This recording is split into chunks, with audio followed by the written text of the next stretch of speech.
ஓம் சாய்ராம், ஜெய் சாய்ராம். என் அன்பு குழந்தையே, எத்தனை நாட்களாக, எத்தனை வருடங்களாக உன்னுடைய வேலை முடியும் என்று காத்து கொண்டே இருந்தாய். அது முடியாமல் தவறிக்கொண்டே போயிருந்தது. எதற்கு, ஏன் என்று காரணங்களை எல்லாம் கேட்காதே. நான் சொல்கிறேன், 3 ஆண்டுகளாக நிலுவையில் இருந்த உன்னுடைய வேலை விரைவிலேயே நடைபெறப் போகிறது. பெரும் லாபம் உனக்கு கிடைக்கப் போகிறது. நீங்கள் எல்லாவற்றையுமே பெறப்போகிறீர்கள். உங்கள் மனதில் நேர்மறை எண்ணங்கள் இருப்பவர்களோடு மட்டுமே நீங்கள் பழக வேண்டும். உங்கள் வாழ்க்கையும் முன்னேறும். நம்மை சுற்றி எப்போதுமே நேர்மறை அதிர்வு இருந்தால் நாம் இயல்பாகவே அதிக முனைப்போடு ஒரு விஷயத்தை செய்வோம். எனவே எதிர்மறை எண்ணத்தோடு ஒரு செயலை செய்பவர்களை எப்போதுமே நீங்கள் பக்கத்தில் வைத்து கொள்ளாதீர்கள். தெரியாது, நடக்காது, முடியாது, கிடைக்காது என சொல்பவர்களை விரட்டி அடித்து விடுங்கள். உங்களை நீங்களே உற்சாகமாக வைத்துக் கொள்ளுங்கள். உற்சாகமாக இருங்கள். சோகத்தை விட்டு விடுங்கள். எப்போதுமே உற்சாகம் கொப்பளிக்க வேலையையும் செய்யுங்கள். இந்த வேலையை செய்ய வேண்டுமே என செய்து முடிக்காமல், இந்த வேலையை நம்மை விட வேறு யாரும் இவ்வளவு சிறப்பாக செய்ய முடியும் என்று நினைத்து செய்யுங்கள். வேறு யாரும் சிறப்பாக செய்ய முடியாது என்பதை மற்றவர்களுக்கு உணர்த்த வேண்டும் என எண்ணி நீங்கள் அந்த வேலையை பாருங்கள். நாம் இங்கு மனித களமேடையில் இறையால் அனுப்பப்பட்ட வேடதாரிகள். கொடுத்த வேடத்தில் அவனால் பணிக்கப்பட்ட வேலைகளை திறம்பட செய்ய வேண்டும்.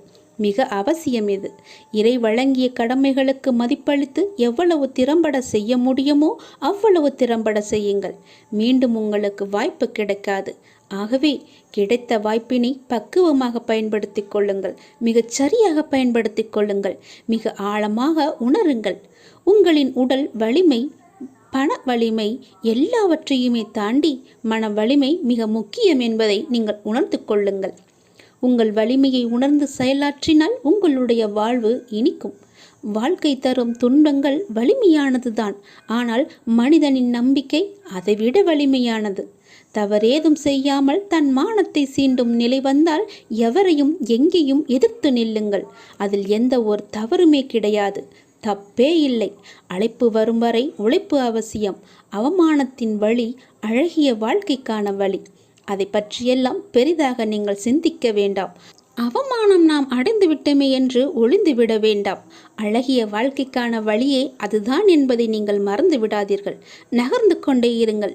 ஒவ்வொருடமிருந்தும் ஒரு பாடத்தை நீங்கள் கற்றுக்கொண்டு உங்கள் வாழ்க்கை பாதையில் நீங்கள் பயணித்து பாருங்கள். வெற்றி உங்களுக்கே திரும்பி வரும் என்பதை நீங்கள் மறந்து விடாதீர்கள்.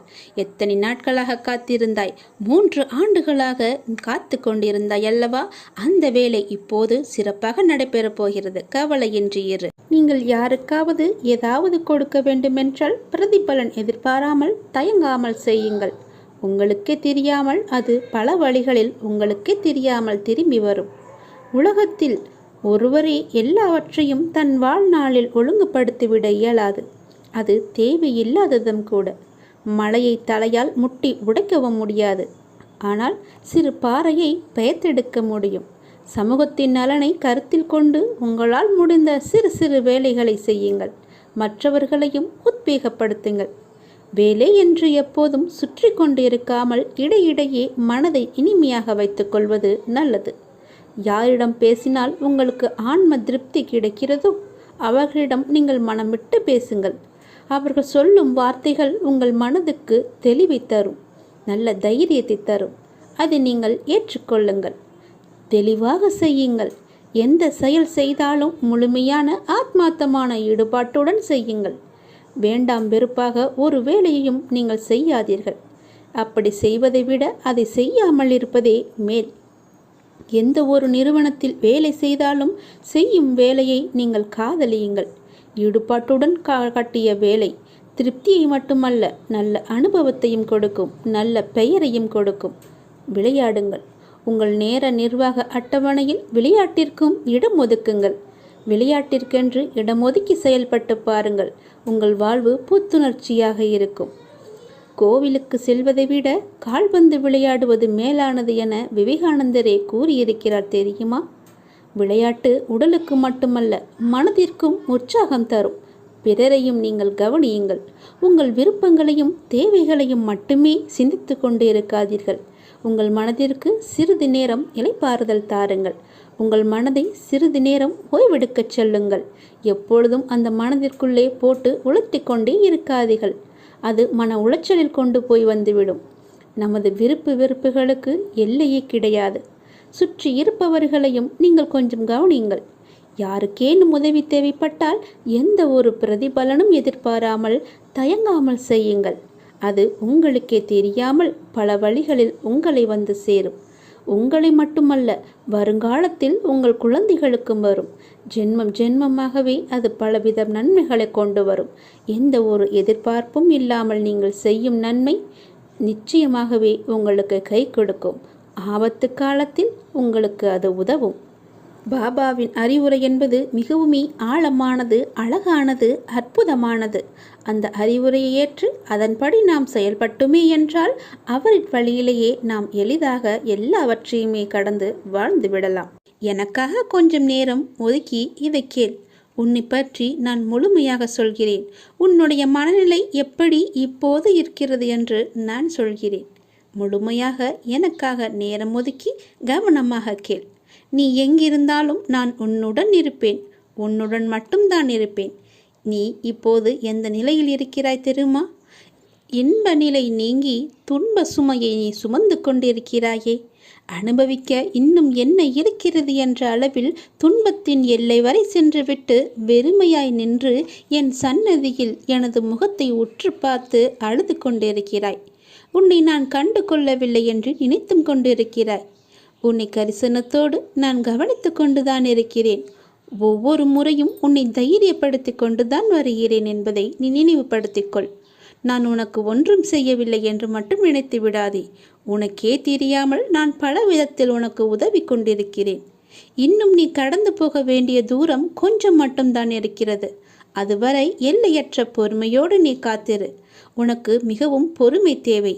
தீவிர நம்பிக்கையோடு உனது சுமையின் கணம் தெரியாமல் இருப்பதற்காக எனது நாமத்தை நீ உச்சரித்தபடியே இருக்க வேண்டும். எனது சத்தத்தை உணர்வுள்ள நீ கவனித்து கொண்டு அதன்படி நடந்து கொள். அப்போது உனக்கு ஆறுதல் கிடைக்கும், மன நிம்மதி கிடைக்கும். நீ இப்போது கவலைப்பட்டு கொண்டிருக்கிறாயே, அந்த கவலை உனக்கே தெரியாமல் காணாமல் போய்விடும். இருந்த இடம் தெரியாமல் போய்விடும். நீ எதை பற்றியுமே மனதில் வைத்துக்கொண்டு சஞ்சலப்பட்டு கொண்டிருக்காதே. நான் உன் கூடவே இருக்கிறேன். எது வந்தாலும் நான் பார்த்து கொள்கிறேன். என்னுடைய அருள் நான் உனக்கு தருகிறேன். என் அருள் முழுவதையும் ஆசீர்வாதத்தையும் நான் உனக்கு தருகிறேன். நான் உனக்கு அருள் செய்ய காத்து கொண்டிருக்கிறேன். இப்படியெல்லாம் நான் செய்யும்போது நீ எதற்காக வீணாக கவலைப்பட்டு கொண்டு உன்னை நீயே வருத்தி கொண்டிருக்கிறாய்? வேண்டாம் தங்கமே. வீசும் காற்றுக்கு அளவுகோல் தெரியாது. பாய்ந்து சுழன்று வரும் அலையான நீருக்கு அளவு கிடையாது. சுடர்கொண்டு எரியும் நெருப்புக்கு அளவை எட்ட முடியாது. பரந்த ஆகாயத்திற்கு எல்லை என்ற அளவுகோல் இல்லை. நீளம் என்ற பரந்த பூமிக்கு ஆழங்களின் அளவுகோல் இல்லை. நீ போகும் தூரத்திற்கும் கடக்கும் பாதைக்கும் உன் அனுபவங்களுக்கும் அளவுகோல் உண்டா? இவற்றுக்கே இல்லை என்ற போது உன் வெற்றியை மட்டும் உனக்கு அளவுகோல் வைத்தால் நான் கொடுப்பேன். உனக்கான எல்லாமே தக்க சமயத்தில் கொடுத்து நான் உன்னை வாழ வைப்பேன். உன்னுடைய பாதைகள் எல்லாமே தெளிவாகும் காலம் வந்துவிட்டது. பணிகள் படர்ந்து இருள் சூழ்ந்த கஷ்டங்கள் எல்லாமே விலகி போகப் போகிறது. உன் மனம் நொந்து போன விஷயங்கள் எல்லாமே இப்போது உன் மனம் மகிழ்ச்சி அடையும் அளவிற்கு இனிமேல் ஒன்றின் பின் ஒன்றாக நிகழப்போகிறது. நிம்மதி என்ற மலர் உன் வீட்டில் பூக்கப் போகிறது. உன் மனதில் மலரப் போகிறது. இனிமேல் தென்றலாய் வசந்தமாய் நீ எப்போதும் வசந்த காற்றை சுவாசிக்கப் போகிறாய். நீ எதற்காகவுமே பயப்படாதே, கலங்காதே. உன்னில் வெற்றி என்ற தீபத்தை நான் ஏற்றி காமிக்கிறேன். அகிலத்தின் ரூபமாய் நான் எப்போதுமே உனக்கு துணையாக இருப்பேன். இது நிச்சயமாகவே நடக்கும். எதை பற்றியுமே கவலைப்படாதே. இன்றைய இப்போதைய சூழ்நிலையை வைத்து எதிர்காலத்தை நீ தீர்மானித்து விடாதே. எல்லாவற்றையுமே நானே பார்த்து கொள்கிறேன். உன் அப்பா நான் இருக்கும்போது எதற்குமே நீ கவலைப்படாதே. உன்னை தேடி யதார்த்தமாக ஒருவர் வருகிறார் என்றால் அவர் எதற்காக வருகிறார் தெரியுமா? இந்த இடத்திற்கு போனால் கிடைக்கும் என்ற நம்பிக்கையோடு தான் வருகிறார். உன்னால் கொடுக்க முடியும் என்ற நம்பிக்கையோடு தான் வருகிறார். அவருக்கு இருக்கும் நம்பிக்கை உனக்கு இல்லையா? உன்னால் கொடுக்க முடியவில்லையா? எல்லாம் முடியும். நீ ஒரே ஒரு முறை கொடுத்துப்பார். உன்னால் இல்லை என்று சொல்ல முடியாத அளவுக்கு எல்லாமே உன்னை தேடி தானாக வரும். அகண்ட பிரார்த்தனையை நீங்கள் மேற்கொண்டு பாருங்கள். சக மனித உயிர்களின் துன்பத் துயரங்களை காணும்போது இறைவனிடம் அவர்கள் நலம் வாழ மன்றாடி பிரார்த்தனை செய்யுங்கள். இது உங்களின் துயரத்தை நீங்கள் இறையிடம் கூறாமலேயே போக்கக்கூடிய நல்வழியை அமைத்து தரும். நம்மிடம் உள்ளதை நம்மால் முடிந்ததை செய்வது, மற்றவர்கள் நன்றாக இருக்க வேண்டும் என்ற எண்ணம் படைத்தவன் மட்டுமே புண்ணியத்தை செய்ய வேண்டும் என்று நினைப்பான். அப்படிப்பட்ட நல்ல மனம் ஒன்றே போதும் புண்ணியம் செய்வதற்கு. ஆம், புண்ணியம் செய்ய மனம் வேண்டுமே தவிர பணம் தேவையில்லை. உங்கள் மனம் நல்லதையே நினைக்கட்டும், அதுவும் மற்றவர்களுக்காக இருக்கட்டும். இதுதான் புண்ணியம். மற்றவர்களின் துக்கங்களை உங்களது என்று எண்ணி வருந்தி பாருங்கள். உங்களுக்கு கிடைக்காவிட்டாலும் பரவாயில்லை, மற்றவர்களுக்காவது கிடைக்கட்டும் என்று வேண்டிக் கொள்ளுங்கள். மனமுருக வேண்டிக் கொள்ளுங்கள், மனதார வேண்டிக் கொள்ளுங்கள். அனைத்து உயிர்களுக்கும் உங்களுக்கும் தொடர்பு உண்டு என்று எண்ணிக்கொள்ளுங்கள். உங்களால் அனைவருக்கும் அன்பான ஆதரவான எண்ணங்களை அளிக்க முடியும் என்று நினைத்து பாருங்கள். உங்கள் எண்ணங்கள் அனைத்தையும் நிறைவேற்றும் என்று நம்புங்கள். இறைவனை துணைக்கு அழையுங்கள். மற்றவர்களுக்காக உதவ இறைவனிடம் நீங்கள் வேண்டுங்கள். தன்னலமற்ற எண்ணத்தை இவ்வுலகில் பரவ விடுங்கள். அனைவரும் உங்களுக்கு அன்பானவர்களாக மாறிவிடுவார்கள். உங்கள் உள்ளம் மகிழ்ச்சியாகிவிடும். அனைவரும் நிம்மதியாக வாழ்வார்கள். அந்த மகா புண்ணியம் உங்களை மட்டுமே வந்து சேரும். இந்த புண்ணிய செயலுக்கு நீங்கள் செலவு செய்தது என்ன? பிரார்த்தனை மட்டுமே, வேறு ஒன்றுமே கிடையாதே. ஒரு பைசா கூட நீங்கள் செலவு செய்யவில்லை. எங்கும் அலையவும் இல்லை. யாரிடமும் கோபமும் கொள்ளவில்லை, பொய்யும் கூறவில்லை. யாரிடமும் எதற்காகவும் நீங்கள் கையேந்தவும் இல்லை. யாரும் உங்களை குறை கூறப் போவதும் இல்லை. எதையும் நீங்கள் இழக்கப் போவதும் இல்லை. எதையும் இழக்காமல் நீங்கள் புண்ணியத்தை மட்டுமே சம்பாதித்திருக்கிறீர்கள். சரி, இதை எப்படி நாம் செயல் வடிவத்திற்கு கொண்டு வருவது என்பதை பார்ப்போமா? இதை செயல் வடிவத்திற்கு கொண்டு வருவது மிக மிக எளிது. தினமும் ஏதேனும் ஒரு நேரத்தில் யாராவது ஒருவர் நன்றாக இருக்க வேண்டும் என்று எண்ணி பழகி கொள்ளுங்கள். இதற்காக நேரம் காலம் எல்லாம் பார்க்க தேவையில்லை. எந்த நேரத்திலும் யாருக்காகவும் எண்ணிக்கொள்ளலாம். ஆரம்பத்தில் சொந்த பந்தங்களுக்காக வேண்டிக் கொள்ளுங்கள். நாளடைவில் கண்ணில் படும் அனைவருக்காகவும் வேண்டிக் கொள்வீர்கள். நாட்கள் செல்ல செல்ல நீங்கள் கேள்விப்பட்டவர்களுக்காகவும் அவர்கள் நல்ல முறையில் வாழவும் நீங்கள் எண்ண துவங்குவீர்கள். நீங்கள் வேண்டிக் கொள்ளும் நபர் பற்றி கவலைப்படாதீர்கள். அவர் எவ்வளவு மோசமானவராக இருந்தாலும் அவர் நல்ல முறையில் வாழ வேண்டும் என்று நீங்கள் வேண்டிக் கொள்ளுங்கள். ஒரு ஆம்புலன்ஸ் வண்டி சத்தம் கேட்கும் போதெல்லாம் அதில் பயணம் செய்பவர் நல்ல முறையில் குணமடைய இறைவனை வேண்டிக் கொள்ளுங்கள். யாரோ ஒருவர் விபத்தில் அடிபட்டு விட்டார் என்று கேள்விப்பட்டால் அவர் உடல் நலம் பெற எண்ணிக்கொள்ளுங்கள். மனிதர்கள் மட்டுமல்ல, அனைத்து உயிர்களிடமும் இந்த செயலை நீங்கள் செய்யுங்கள். தெருவோரம் ஒரு மரம் வெட்டப்பட்டிருந்தால் அதற்காகவும் நீங்கள் எண்ணிக்கொள்ளுங்கள். அந்த மரத்தை வெட்டியவர் மேலும் சில மரங்களை நடட்டும் என்று வேண்டிக் கொள்ளுங்கள். வெட்டப்பட்ட மரம் மற்றவர்களின் வாழ்வாதாரத்திற்கு உதவட்டும் என்று எண்ணிக்கொள்ளுங்கள். உலகத்தில் உள்ள அனைவரும் நன்றாக இருக்கட்டும் என்று ஒற்றை வரியிலே முடித்து கொள்ளாதீர்கள். ஒவ்வொருவரையும் நினைவில் வைத்து தனிப்பட்ட முறையில் அவர்களுக்காக நீங்கள் நன்மைக்காக வேண்டிக் கொள்ளுங்கள். இதுபோல் அகண்ட பிரார்த்தனையை மேற்கொள்ளுங்கள். மிக பெரிய புண்ணியம் உங்களை வந்து சேரும். இப்படியெல்லாம் செய்ய முடியுமா கேட்டால் நிச்சயமாகவே செய்ய முடியும். இந்த எண்ணங்களுக்காக நீங்கள் பணமாக செலவு செய்ய வேண்டியது எதுவுமே கிடையாது. ஆனால் இதன் மூலம் கிடைப்பதோ மிக பெரிய புண்ணியம். எனவே புண்ணியம் செய்ய எதுவும் பணம் ஏதும் தேவையில்லை. நல்ல எண்ணங்களுடன் கூடிய நல்ல செயல்கள் மட்டும் இருந்தால் போதும். நல்ல மனம் இருந்தால் போதும். எல்லாமே உங்களை தேடி தானாகவே வரும். அந்த இறைவனே உனக்குள்ளே குடியேறி விடுவார். பிறகு என்ன? நீதான் கடவுள். எல்லாம் நல்லதே நடக்கும். நீ தோற்றுக்கொண்டே இருந்தாலும் நீ கவலைப்படக்கூடாது.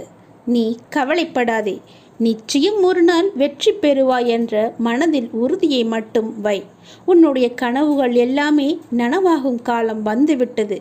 இனியும் நீ கவலைப்பட வேண்டிய அவசியமே இல்லை. தோற்றுக்கொண்டே இருக்கிறோமே என்று ஒரு நொடி கூட நினைக்காதே. உனக்கு வெற்றி வாய்ப்புகள் பல வந்து கொண்டே இருக்கின்றன வரிசையாக. உன்னை சுற்றி உள்ளவர்களின் உண்மை முகத்தை நீ பார்த்திருப்பாய். அது அவர்களின் கரும வினை. அவர்கள் மீது நீ கோபமோ எரிச்சலோ காட்டாதே. புன்னகையுடன் விலகியே இரு. இனி உனக்கு நல்ல காலம் ஆரம்பித்து விட்டது. நான் சொல்கிறேன். உன்னை பெற்றெடுத்த தகப்பன் நான் சொல்கிறேன். உனக்கு நல்ல காலம் நெருங்கிவிட்டது. உனக்கு துரோகம் இழைத்தவர்களுக்கு கர்ம வினையின்படி கெட்ட காலம் ஆரம்பித்து விட்டது. இதுவரை சதா காலமும் நீ துன்பத்தை நினைத்து கொண்டு இருந்ததால் தான் அதனுடைய தாக்கம் இன்று வரை உன் மனதிலும் உனக்குள்ளும் இருந்து கொண்டிருக்கிறது.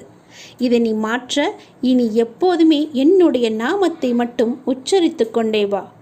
அது உனக்குள்ளே ஒரு பெரிய மாற்றத்தை கொண்டு வரும். அந்த மாற்றம் உன்னை என்னிடத்திற்கு தானாகவே அழைத்து வரும். அப்போது உன்னை தூக்கி நான் துடைத்து உனது துன்பங்களுக்கான நிவாரணத்தை நானே வழங்குகின்றேன். நீ பல கர்ம வினைகளை ஏற்றுக்கொண்டு வந்திருப்பதால் தான் அவை அனைத்துமே இப்பொழுது செயலாக மாறி இன்பம் துன்பம் என்ற இரண்டையும் உனக்கு வரிசையாக அளித்து கொண்டிருக்கின்றன. இவை வரிசையாக ஒன்றன் பின் ஒன்றாக வந்து கொண்டே இருக்கின்றன. ஆனாலும் என்னுடைய துணை கொண்டு துன்பங்களை எல்லாம் சுலபமாக நொடி பொழுதில் நீ கடந்து விடுவாய். கடந்தும் செல்லலாம். அதற்கு தேவை நீ செய்ய வேண்டியது என்னுடைய நாமத்தை மட்டும் உச்சரிப்பதே. என்னுடைய நாமத்தை உச்சரித்து பொறுமையாக நம்பிக்கையுடன் என்னை நம்புவது மட்டும்தான் உன்னுடைய கடமை. மற்றது எல்லாவற்றையுமே பார்த்து கொள்வது என்னுடைய பொறுப்பு. நன்மை செய்து பழக்கப்பட்டவர்கள் தீமை செய்ய நினைத்தாலும் அவர்களால் செய்ய முடியாது தெரியுமா? நன்மையை செய்து கொண்டிருப்பவர்கள் தீமை செய்ய ஒரு நாளும் அனுமதிக்க மாட்டார்கள். உறுதியான பக்தியால் அனைத்துமே உனக்கு கிட்டும். இனி உன்னுடைய வாழ்வில் எல்லாமே சரியாகும். எப்படிப்பட்ட சூழ்நிலையிலும் நான் உன்னை கைவிட மாட்டேன். இந்த அப்பாவின் வாக்கு உண்மையானது. எப்படிப்பட்ட சூழ்நிலையும் நீ எளிதாகவே கடந்து விடுவாய். என்னை மட்டும் நீ நம்பு. உன் கூட நான் எப்பொழுதுமே இருப்பேன். நேர்மை ஒரு வரப்பிரசாதம் என்பதை நீ மறந்து விடாதே. நேர்மைதான் எல்லோருக்குமே வேண்டும். நேர்மையோடு வாழ்ந்து பார். உனக்கு வர வேண்டியது வந்து சேரும். எப்போதெல்லாம் எங்கெல்லாம் அநீதி தோன்றுகிறதோ அப்போதெல்லாம் அங்கெல்லாம் நான் அவதரிப்பேன். அநீதியை நான் அழிப்பேன். நான் என்று கூறுகிறாயே அர்ஜுனா, நான் என்பது எது? நான் தான் நீ, நீதான் நான். உன்னை இயக்குபவனும் நான் தான் என்பதை நீ தெரிந்து கொள். உனக்கு நடப்பது எல்லாமே என்னால் என்பதை தெரிந்து கொள். உனக்கு நடப்பது எல்லாமே உன்னுடைய நன்மைக்காக நான் செய்கிறேன் என்பதை தெரிந்து கொள்.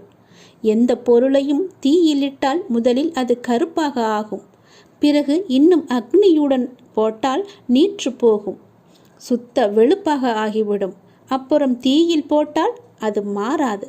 அதுவே முடிவான நிலை. இப்படி நீற்று போனதே திருநீரு. நீரு பஸ்வம் எனப்படும். ஈஸ்வரன் மகா பஸ்வம். எல்லாம் அழிந்த பின்னும் இவற்றை அழித்துவிட்டு எஞ்சி நிற்கிற அழியாத சத்தியமான மகா பஸ்வம்தான் உதி. அவன் பஸ்வமாக நீற்று வெளுத்து போனதற்கு முந்திய மாறுதல்தான் கருப்பு. அதுதான் கரி. நிலக்கரிதான் இவ்வுலக ஐஸ்வர்யத்தில் இக்காலத்தில் முதலிடம் பெற்றிருக்கிறது தெரியுமா? எதுவும் தோன்றவும் இல்லை, இங்கு எதுவும் இயங்கவும் இல்லை, மறையவும் இல்லை. புற உலக மாயைகளை நீக்கினால் உனக்கு உள்ளது உள்ளதுபடியே இருக்கிறது. உங்கள் விவாதம் மௌனமாகவே இருக்கட்டும். மௌனத்தை விட சிறந்த விவாதம் ஏதுமே இருக்க முடியாது. அவரவர் விரும்பிய பதிலை அவரை பெற்றுக்கொள்ள உங்கள் மௌனமே ஆக சிறந்த விவாதமாக இருக்கட்டும். நீங்கள் அறிந்ததை கொண்டு கடவுளை வழிபடுங்கள். உனது உள்ளத்தில் இருந்து வழிபடுங்கள். வழிபாட்டிற்கு எந்த ஒரு விதிமுறையும் கிடையாது. உன் தாயை எவ்வாறு உனது தேவைக்கு நீ அழைப்பாயோ அதே அன்பும் அக்கறையுடனும் இயல்புடனுமே எனக்கு போதுமானது என்பதை தெரிந்து கொள்ளுங்கள். இந்த அப்பாவை அழைப்பதற்கு எந்த ஒரு சிறந்த வழிமுறை என்பதும் நான் வைத்து கொள்ளவில்லை. அன்பாக கூப்பிட்டால் போதும். நான் இருக்க பயம் என்று உன்னை தேடி நான் ஓடோடி வந்து விடுவேன். உன் மனதின் குழப்பத்தையும் உன் வாழ்வின் சரியான பாதைக்குமே நான் இவற்றையெல்லாம் தந்து கொண்டிருக்கிறேன். உன்னை முழு திருப்திப்படுத்தவே நான் இதையெல்லாம் சொல்லி கொண்டிருக்கிறேன். உன் மனம் சஞ்சலத்தில் இருக்கும்போது என்னுடைய உதியை எடுத்து பூசிக்கொண்டு இருந்து பார். உன் மனம் தெளிவாகும். உனக்கு மாமருந்தே இதுதான். உன் மனம் உடனடியாகவே தெளிவடைந்துவிடும். உன் பார்வையே உனக்கான வெற்றி என்று தெரிந்து கொள். தன்னுடைய நிலை உணர்ந்து இன்பத் துன்பங்களை சமநிலையில் எதிர்கொண்டு எதிர்பார்ப்பில்லாமல் வாழ்ந்து பாருங்கள். உங்கள் வாழ்வில் எதிர்பார்ப்பு இருந்தால் உங்கள் வாழ்க்கையே நிம்மதி இல்லாமல் போகிவிடும். இன்று இப்போது இந்த நொடிதான் நமக்கு உள்ளது என்று சந்தோஷமாக வாழுங்கள். எதிர்பார்ப்பு இன்றி வாழ்ந்து பாருங்கள். நிம்மதி நிலைத்து இருக்கும். விடிந்த பின்பு நிலவு கண்ணுக்கு தெரிவதில்லை. அதுபோல சிலருக்கு உயர்ந்த பின்பு உதவியவர்கள் கண்ணுக்கு தெரிய மாட்டார்கள். புகழை மறந்தாலும் நீங்கள் பட்ட அவமானங்களை மறக்காதீர்கள். அது இன்னொரு முறை நீங்கள் அவமானப்படாமல் இருக்க உங்களுக்கு கை கொடுக்கும். நேர்மை மிக அரிது. அது உங்களிடம் இருந்தால் இழந்து விடாமல் இருங்கள். ஆயுளின் பெருமை ஆண்டுகளில் இல்லை, நீங்கள் வாழும் முறையில்தான் இருக்கிறது. அன்பும் இனிமையும் உள்ளத்தில் இருந்தால் வாழ்வில் எங்கும் எப்போதும் எதிலும் மன நிறைவடைவீர்கள். நீங்கள் நாம் ஒருபோதும் நம்மை உணர்வதில்லை. அடுத்தவரை திருத்துவதில் மிக கவனமாக இருக்கிறோம். மிக மிக குறைவானவற்றையே மனிதர்கள் அறிந்து வைத்திருக்கிறார்கள். பெரும்பாலானவர்கள் தங்களுக்கு அதிகம் தெரியும் என்று அடம்பிடிக்கிறார்கள். இந்த உலகத்தில் மிக பெரிய பிரச்சனை என்னவென்றால் தம்மை தாமே புரிந்து கொள்வதற்காக எதையும் கேட்பதில்லை. பிறருக்கு நாம் பதில் அளிப்பதற்காகத்தான் கேட்கிறார்கள்.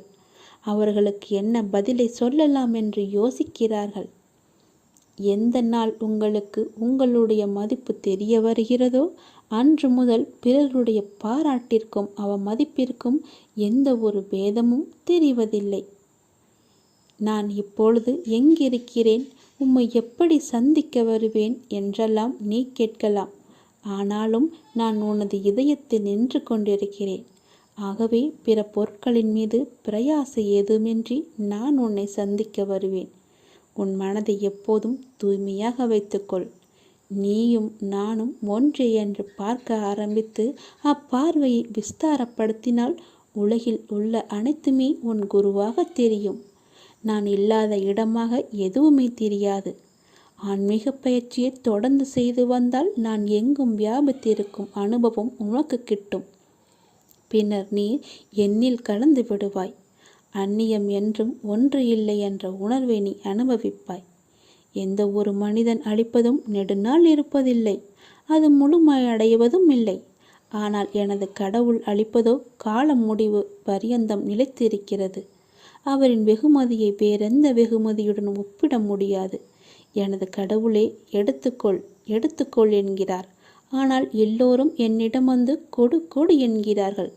நான் கூறுவதன் பொருளை நீ உணர்ந்து கொண்டாயா? கடவுள் எல்லாவற்றையுமே எனக்கு கொடுத்திருக்கிறார். அவரிடமிருந்து நான் எல்லாவற்றையுமே வாங்கியிருக்கிறேன். ஆனால் என்னிடம் உள்ளவர்களோ எனக்கு கொடு எனக்கு கொடு என்று என் மீது பொறாமைப்படுகிறார்கள். அவர்களை எப்போதுமே தூரத்தில் வைத்துக்கொள். நீ இப்போது உன் மனதில் ஏகப்பட்ட குழப்பங்களுடன் பதற்றத்துடனும் இருக்கின்றாய். வீணான கவலைகளை உன் மனதில் வைத்து கொண்டிருக்கிறாய். உன் மனமானது உன் இதயமானது துடித்துடிப்புடன் காணப்படுகிறது. ஏன்? எதற்காக? வீணாக எதற்காக இந்த கவலை? ஏன் இந்த குழப்பம்? எதற்காக இந்த பதற்றம்? ஏன் இந்த துடித்துடிப்பு? நீ முதலில் அனைத்தையுமே விட்டுவிடு. உன் வேலைகளை பார்த்து கொண்டிரு. போகிற போக்கிலேயே போய்கொண்டிரு. எதையும் நீ தூக்கி சுமந்து கொண்டிருக்காதே.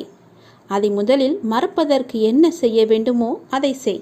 உன்னுடைய மனம் அதிலேயே லயித்து இல்லாமல் வேறு பக்கம் திருப்பு. அப்போதுதான் அவற்றை பற்றி எண்ணம் உன் மனதில் இழுக்காமல் இருக்கும். நான் உனக்காக அவதரித்தவன். நான் இருக்கும்போது எதற்காக நீ கவலைப்படுகிறாய்? உன்னை நல்லபடியாக உயர்த்த உனக்காக பாடுபட்டு கொண்டு நான் இங்கே இருக்கிறேன். தயவு செய்து நான் உன்னுடன் இருப்பதை நீ உணர்ந்து கொள். நான் வருவதற்கு முன்பும் வந்ததற்கு பிறகும் நடந்து கொண்டிருப்பதை நீ உணர்ந்து கொள். நான் வருவதற்கு முன்பு என்ன செய்து கொண்டிருந்தாய், நான் வந்த பிறகு எப்படியெல்லாம் உன்னுடைய பிரச்சனைகள் தீர்ந்தன என்று கொஞ்சம் திரும்பிப்பார். உன்னை எப்படி நான் கைவிடுவேன் என்று ஒரு நொடியில் நீ நினைத்து விட்டாய்? உன் அப்பா உன்னை பார்த்து கொள்ள மாட்டேனா? உன்னை அவ்வளோ சீக்கிரம் விட்டு விடுவேன் என்று நினைக்கிறாயா? உன்னை அனைத்து திசைகளிலிருந்தும் பாதுகாத்து கொண்டிருக்கிறேன். நான் இருக்கும் இடத்தில் எவரையுமே நெருங்க விட மாட்டேன். நான் உனக்குள்ளே நீக்கமற நிறைந்திருக்கிறேன். என் கண் பார்வை உன் மீது விழுந்து கொண்டிருக்கும் போது எந்த கெடுதலும் வந்து உன்னை துன்புறுத்திவிட முடியாது. தெரிந்து கொள், எந்த துன்பமும் உன் அருகில் கூட வர பயப்படும். நான் இருக்கிறேன், நீ பயப்படாதே. உனக்கு வரும் பிரச்சனைகள் எல்லாமே சிறு சிறு வகைதான். பயப்படாதே. பெரிதாக ஒன்றையும் நான் கொடுக்க மாட்டேன். கொஞ்சமாவது உனக்கு பக்குவம் வேண்டும் என்பதற்காகத்தான் இதையெல்லாம் கொடுத்தேன். சின்ன பிரச்சனையை பெரிதாக பார்க்காதே. மனதில் போட்டு குழப்பத்தை ஏற்படுத்தாதே. உன்னை நீயே பதற்றப்பட வைக்காதே. வீணான கவலைப்பட்டு உன் உடம்பை நீ வீணடிக்காதே. உன் இதயம் சீராக துடிக்க வேண்டும். அப்பொழுதுதான் நீயும் நன்றாக இருப்பாய். எப்படி என் வேண்டுகோள்கள் அனைத்தையும் இப்படி நிறைவேறியது என விரைவிலேயே நீ ஆச்சரியப்பட போடுகிறாய். கவலைப்படாதே குழந்தையே. என் கண்ணிலிருந்து வரும் அருள் கதிரால் நீ பாதுகாக்கப்படுகிறாய். அதனால் நீ கவலையை விடு. என்னுடைய கண்ணின் ஒளி உன் மீது இருக்கிறது. என் பார்வை முழுவதுமாகவே உன் மீது மட்டும்தான் இருக்கிறது. என்னை மீறி எதுவுமே உனக்கு நடக்காது. பயப்படாமல் தைரியமாக இரு. சந்தோஷமாகவே வைத்துக்கொள்.